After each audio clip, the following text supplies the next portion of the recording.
গরম ভাত, রুটি এবং পরোটার সাথে আলু ভাজি কিন্তু কোনো জুড়ি নেই। আসসালামু আলাইকুম।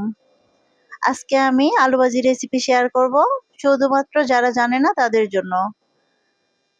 ফ্রাই প্যানে দিয়ে দিব পরিমাণ মতো তেল।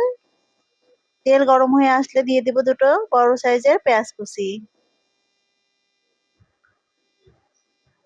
ঝালের জন্য দিয়ে দিব কাঁচামরিচ ফালি করে। একটু নেড়ে দিব। এরপর দিয়ে দিব সামান্য হলুদ গুঁড়া এবং পরিমাণ মতো লবণ।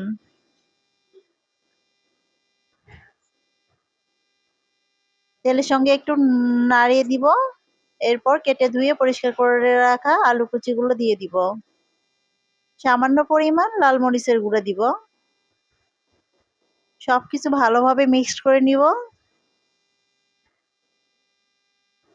এই আলু ভাজি রেসিপিটি খুব সিম্পল, তারপরে আমি শেয়ার করেছি যারা পারে না শুধুমাত্র তাদের জন্য। এখন আমি ঢাকনা দিয়ে রান্না করে নিব 5 মিনিট। এ পর্যায়ে অবশ্যই আমি আঁচটা কমিয়ে রান্না করে নিব। ঢাকনা খুলে এবার আমি আলুগুলোকে নাড়াচাড়া করে দিব।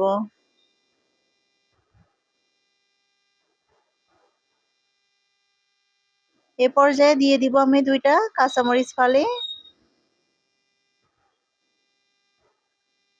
মরিচটাকে আমি ফ্লেভারের জন্য দিয়েছি। এখন আমি 2-1 মিনিট নাড়াচাড়া করে আলু ভাজিটাকে নামিয়ে নিব। চাইলে এ পর্যায়ে আলু ভাজিকে নামিয়ে নেওয়া যাবে, আবার একটু ডিপ ফ্রাইও করা যাবে। আমার আলু ভাজিটি হয়ে গেছে। ধন্যবাদ।